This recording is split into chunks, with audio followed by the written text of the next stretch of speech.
मैं हूँ इल्मी टीवी के लिए doctor Ejaz Qureshi once again आप लोगों के साथ। और हफ्तावार हम कोई ना कोई टॉपिक पे बातचीत करते हैं। कभी वो मोटिवेशनल टॉपिक होता है, कभी वो कोई और टॉपिक होता है। मकसद ये होता है कि आपसे जो है कोई ना कोई बात होती रहे। आज जिस मौजू पे हम बात करने वाले हैं वो मौजू भी बहुत अहम है और वो आपकी आदत से मुतालिक है। अगर हमारी आदतें अच्छी हों तो पूरी ज़िंदगी पर अच्छे नताइज मुरतब होते हैं, और अगर हम बुरी आदतों का शिकार हो जाएं तो वही इल्लतें बन जाती हैं, वही एडिक्शंस बन जाती हैं।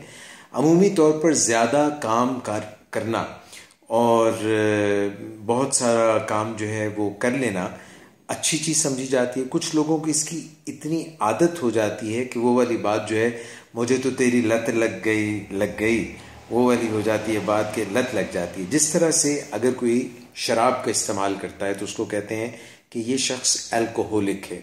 अगर कोई शख्स कपड़े ख़रीदने जाता है या ख़वातीन कपड़े ख़रीदने जाती हैं, और अमूमी तौर पर ख़वातीन इस बात का भी गिला करती हैं कि जब भी उन्होंने कहीं जाना होता है तो उनके पास पहनने के लिए कोई मौजू कपड़े नहीं होते, और जब वो अपनी अलमारी खोलती हैं तो हमेशा अलमारी में कपड़े रखने की जगह कम पड़ जाती है, क्योंकि इतनी जगह ही नहीं होती और कपड़े बहुतात में होते हैं, बहुत ज़्यादा होते हैं। ऐसे लोगों को शॉपaholic कहते हैं। तो एक जगह पे जहाँ पे हम बात करते हैं अल्कोहलिक्स की, इसी तरह से शॉपaholics भी होते हैं। जिन लोगों को बहुत काम करने की आदत होती है उनको वर्काहोलिक्स कहते हैं। अब होता ये है कि जो वर्काहोलिक्स होते हैं वो अपनी हेल्थ को निगलेक्ट करते हैं।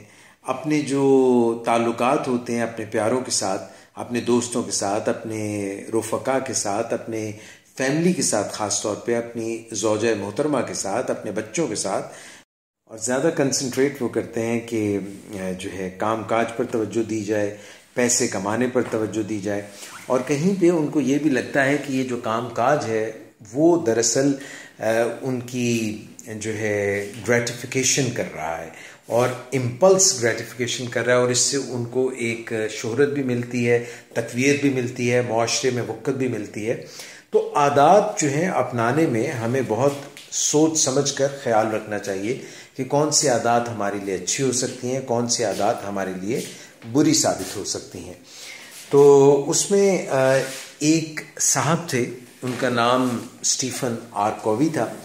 उन्होंने बहुत रिसर्च की और रिसर्च के बाद वो इस नतीजे पर पहुँचे कि जितने भी ऐसे लोग थे जिन्होंने बहुत ज़्यादा शोहरत पाई या बहुत ज़्यादा लोगों को मुतासिर किया, इस ज़िंदगी में कामयाबियाँ हासिल की, उनके कुछ ख़ास पैटर्न्स थे, उनकी कुछ आदत थी जिनकी वजह से और जिनकी बुनियाद पर वो दूसरों से सबकत ले गए और दूसरों पर ज़्यादा मौसर उन्होंने अपना किरदार ज़िंदगी में अदा किया।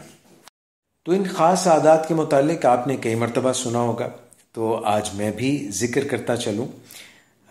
कमोबेश ऐसी आदात जो उन्होंने रिसर्च से और बड़ी जांच फटक कर निकाली मुख्तलिफ अदवार में, मुख्तलिफ लोगों में, तो उन्होंने देखा कि कुछ आदात ऐसी हैं जो हमारे अंदर होती हैं, हमारे किरदार का हिस्सा होती हैं, और उनकी वजह से हमारी किरदार साजी होती है और हमारे अंदर ऐसी आदतें जन्म लेती हैं जो हमारी तकरीबन जबिल्लती बन जाती हैं, रिफ्लेक्स एक्शंस बन जाते हैं। I beg your pardon.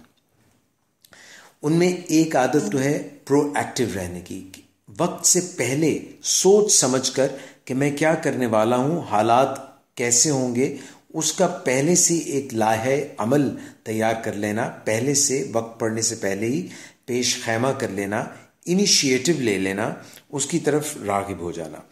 मिसाल के तौर पे मैं आपसे एक ज़िक्र करता हूँ कि पाकिस्तान में हर साल सैलाब आते हैं, मगर हम पानी ज़ख़ीरा नहीं करते और हम इल्ज़ाम देते हैं कि हिंदुस्तान ने गर्मियों में जब मानसून का सीज़न आता है तो पानी छोड़ दिया और हमारे सैलाब में बह जाते हैं। अगर हम पानी ज़ख़ीरा करें, डैम बनाएं, तो ये प्रोएक्टिव अप्रोच होगी।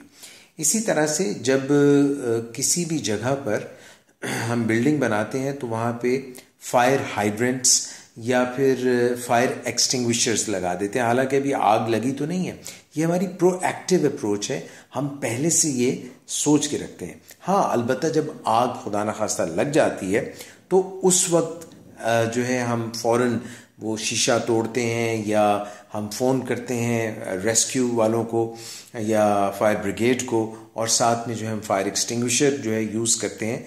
That is a reactive approach at the point in time when it is needed. वो भी अपनी जगह पे बहुत ज़रूरी है। तो पहले से एक चीज़ का ख्याल रखना, तो जितने भी ख़ास लोग आए हैं उन्होंने हमेशा वक्त पड़ने से पहले वक्त जो आने वाला है उसको एनविसिज किया, इमेजिन किया, सोचा और उसकी तैयारी करके रखी।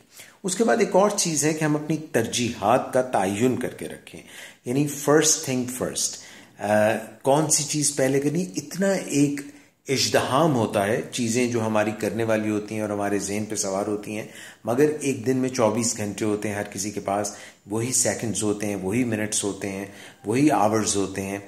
तो ये माह साल का जो फेर है उसमें जब हम एक तरजीहात का तयन कर लेते हैं और हम वेल ऑर्गेनाइज तरीके से वो चीज़ें नहीं करते जिनका वक्त ज़ाया होता है और उनमें से वो चुन लेते हैं जो अच्छी हैं, जिस तरह से इंटरनेट पर बैठना, मगर इंटरनेट का बेहतरीन इस्तेमाल भी किया जा सकता है और ये भी किया जा सकता है कि हम अपना वक्त ज़ाया करते हैं। इसी तरह से आपने कहीं जाना हो, आप एयरलाइंस का इंतखाब भी कर सकते हैं, आप बाई रोड भी जा सकते हैं, मगर ये डिपेंड करता है कि आपके लिए प्रायोरिटी ज़्यादा उस वक्त पैसे खर्चना है या वहाँ पर पहुँचना है। इसके साथ साथ जनाब हम जब अच्छी आदत की बात करते हैं और अपनी सेल्फ डेवलपमेंट की बात करते हैं तो इसमें एक और आदत जो बहुत ही अहम है वो ये है कि हम जो भी काम करें उसमें ये ज़हन में रखें कि इसका मंतज क्या है, अंजाम क्या होगा। बीइंग अ मुस्लिम हम ये जानते हैं कि कई चीज़ें जो हैं हमारी आंखों को खीरा कर देती हैं। वक्त जब पड़ता है तो दिल करता है कि कोई चीज़ हम उठा के खा लें, मगर वज़न बढ़ जाता है, मीठी चीज़ें नहीं खानी चाहिए, या फिर कोई और ऐसी हरकत और सकनात में हम मुलव्वस हो जाते हैं जो बाद में हमारे लिए जुर्म बन सकती हैं या हमारे लिए बुरा हो सकती हैं। तो हमें to begin with the end in mind, यानी कि जब भी कोई कदम उठाएं तो सोच के रखें कि इसका अंजाम होगा क्या, खैर पे अंजाम होगा या शर पे अंजाम होगा। ये चीज़ें ख़ास तौर पे यंगस्टर्स में जब हम उनकी आदतों का हिस्सा बना देते हैं, हत्ता कि ये भी रिसर्च की गई है कि 4-5 साल की उम्र में भी अगर हम ये आदतें अच्छी जो हैं वो बच्चों में डालें तो बाद में उनकी ज़िंदगियाँ जो है ज़्यादा फ़ाल, ज़्यादा मौसर और ज़्यादा कामयाब होंगी। जब हम दूसरों से मेल मुलाकात की बात करते हैं, दूसरों से इंटरेक्शन की बात करते हैं, दूसरों से हम कोई मामला तय कर रहे होते हैं, तो उसमें इस बात का हमें ख्याल रखना चाहिए कि सिर्फ अपनी जीत का ना सोचें बल्कि दूसरों की जीत का भी सोचें, क्योंकि उनके भी जज्बात हैं। अगर हम अपना उल्लू सीधा कर लेंगे और दूसरे को ज़ख्म पहुँचाएंगे, दूसरे को नुकसान पहुँचाएंगे, तो जल्द या बदेर हमारे ताल्लुकात ख़राब हो जाएंगे। इसलिए जब भी कोई मामला करें उसमें ये बात का ख्याल रखें कि अगर खुद जीत रहे हैं तो दूसरे भी जीतें, यानी आपका उनके साथ स्वभाव और तरीक़ाकार ये होना चाहिए कि जीत आपकी भी हो, जो चीज़ आपको चाहिए वो आपको मिले और जो चीज़ उनको चाहिए उनको भी मिले, यानी कि तोल का तोल और तोल का मोल ये दोनों मिलने चाहिए। किसी के साथ भी कोई ज्यादती नहीं होनी चाहिए, किसी का कोई नुकसान नहीं होना चाहिए। हमेशा अपने लिए और दूसरों के लिए थिंक विन विन, ये नहीं कि मैं तो जीत जाऊं दूसरे हार जाएं या मैं भी हार जाऊं वो भी हार जाएं, या डेडलॉक की हो जाए, ना बात आपकी बने ना बात उनकी बने। तो इस किस्म के जितने भी मामलात हैं जिनमें इफ़हाम व तफ़हीम नहीं होती और सिर्फ अपनी उल्लू सीधा करने की सोच होती है, वो बहरहाल आखिरकार कामयाब नहीं होते। इसलिए आदत अपनाएं कि खुद भी जीतें और दूसरों को भी जिताएं। पांचवी आदत जो बहुत ही मौसर और बहुत ही साजगार है और जिसको हमें ज़िंदगी का हिस्सा बनाना चाहिए, उन आदतों में ये है कि पहले दूसरे की बात बगौर सुने और फिर अपनी बात कहना शुरू करें। वैसे भी आप देखें कि अल्लाह ताला ने हमें 2 कान दिए और 1 ज़ुबान दी है। इसका मतलब है कि हमें दोहरा सुनना चाहिए और अकहरा बोलना चाहिए, यानी हमें कम बोलना चाहिए और ज़्यादा सुनना चाहिए। जब हम दूसरों की बात दिल खोल कर, दिल के दरवाजे वा करके सुनते हैं तो फिर उसका असर हमारे दिल पर भी होता है और फिर जो दूसरों के साथ हमारी रेजिस्टेंस होती है वो कम हो जाती है, यानी कि उनकी बात समझना, अपनी बात उनको समझाना आसान हो जाता है। हम जब दूसरों की बात की तस्दीक करते हैं, तौसीक करते हैं, वैलिडेट करते हैं, तो उनको लगता है कि वाकई मौसर तरीके से हमारी बात सुन भी रहे हैं और ये हमारे साथ एक लगाव रखते हैं, चाहत रखते हैं, तो दिल के दरवाजे खुल जाते हैं, एक गोल्डन ब्रिज बन जाता है और उस पर चलते हुए हमारे दरमियान जो है दूरियां कम हो जाती हैं और मोहब्बतें बढ़ जाती हैं। और इसका बेहतरीन तरीका यही है कि हम ज़्यादा सुने, गौर से सुने, दिल से सुने, सिर्फ कानों से ना सुने बल्कि दिल से सुने और फिर जहन से। और जब हम उनकी बात सुन रहे होते हैं तो जवाब देने के लिए ना सुने बल्कि समझने के लिए सुने। तो इस आदत को अपनाने से भी आपके मामलात बहुत ही ज़बरदस्त हो सकते हैं, बहुत बेहतर हो सकते हैं। सो ये आदत भी अपनाने वाली है। ये थी हमारी छठी आदत। और जो छठी आदत है सबसे अच्छी, वो है सिनर्जी, यानी जो भी काम करें वतासिमु बिहब्लिल्लाहि जमीअन वला तफर्रकू, तफरके में ना पड़े, सिर्फ अपनी जीत का ना सोचें बल्कि दूसरों को भी जीत का सोचें। और एक और एक दो नहीं होते, एक और एक 11 होते हैं। तो जब भी हम कोई काम मिलकर करते हैं, समझ बूझ कर करते हैं, इफ़ाम व तफ़हीम से करते हैं, मामला फहमी से करते हैं, दूसरों की राय लेते हैं, इसीलिए कहते हैं कि शूरा का इस्तेमाल करना चाहिए। दूसरों का भी जो है, और कोई ना हो तो दीवार से मशवरा कर लेना चाहिए। तो इसलिए हमें दूसरों से मशवरा करके चलना चाहिए, दूसरों के साथ मिलकर चलना चाहिए, मुसावात से चलना चाहिए। दूसरों को भी माशाल्लाह ये समझना चाहिए कि मैं अक्ल कुल नहीं हूँ, दूसरों में भी माशाल्लाह मामला फहमी है, समझ बूझ है, उनके अपने एक्सपीरियंसेस हैं, उनकी भी डाइवर्सिटी है। तो एक रिच एक्सपीरियंस अगर करना है, एक अच्छा एक्सपीरियंस करना है, तो हमें एक दूसरे की जितने भी अच्छे पॉइंट्स हैं, स्ट्रेंथ्स हैं, उनको इस्तेमाल करना चाहिए। और एक दूसरे से मिलकर जब हम काम करेंगे तो उसमें बरकत भी होगी और बेहतरीन तरह से नताइज भी इंशाल्लाह हमें मिलेंगे। इसी को कहते हैं यक जान होकर। और उंगलियां अगर अलग अलग हों तो उनमें वो ताकत नहीं होती, मगर जब ये इकट्ठी हो जाती हैं तो फिर उनकी ताकत ही कुछ और हो जाती है। That is called synergy. और ये एक बहुत ही बेहतरीन आदत है, इनको जो भी अपनाएगा वो कामयाबी पाएगा। जाते जाते 7वीं बेहतरीन आदत का जिक्र करना भी ज़रूरी है और वो है शार्पनिंग योर सॉ। अब ये क्या बात हुई? देखिए, अगर आपने कोई भी काम करना हो और आप वो काम जल्दी करना चाहते हैं तो आपके पास औजार जो हैं, टूल्स जो हैं, वो बड़े बेहतरीन होने चाहिए। आपके पास स्किल्स बड़ी बेहतरीन होनी चाहिए, आपके पास महारत आपको उसमें बड़ी होनी चाहिए। क्योंकि अगर आपके पास जो औजार है वो सही नहीं है। एक शख्स था, उसके पास एक आरी थी और वो एक दरख्त को काटने की कोशिश कर रहा था और दरख्त उससे कट नहीं रहा था।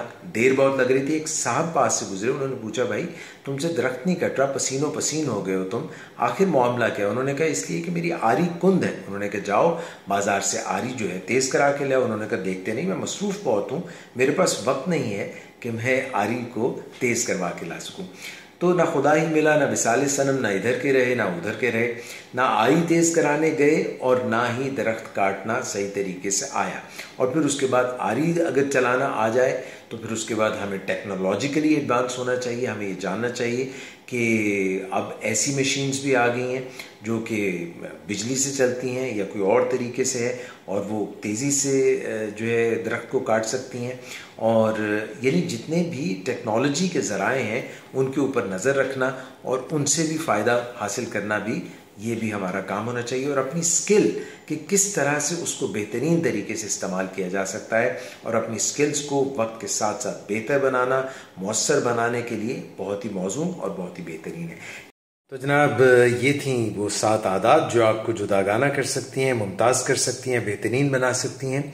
जाते जाते डॉक्टर एजाज कुरैशी आपको सिर्फ इतना कहना चाहता है कि इल्मी टीवी की ये तमाम वीडियोस सुनते रहने के लिए, देखते रहने के लिए, जानते रहने के लिए आप सब्सक्राइब कीजिए यूट्यूब पर इल्मी टीवी को एंड स्प्रेड द वर्ड। दूसरों को भी बताइए ताकि वो भी सब्सक्राइब करें और अपनी नोटिफिकेशंस को ज़रूर ऑन रखिए ताकि ये ना हो कि हमारी कोई नई वीडियो आए और आपको कानो कान खबर ही ना हो। सो नेक्स्ट मुलाकात तक के लिए डॉक्टर एजाज कुरैशी आपसे इजाज़त चाहता है। अपना बहुत ख्याल रखिएगा। टेक केयर एंड अल्लाह मालिक।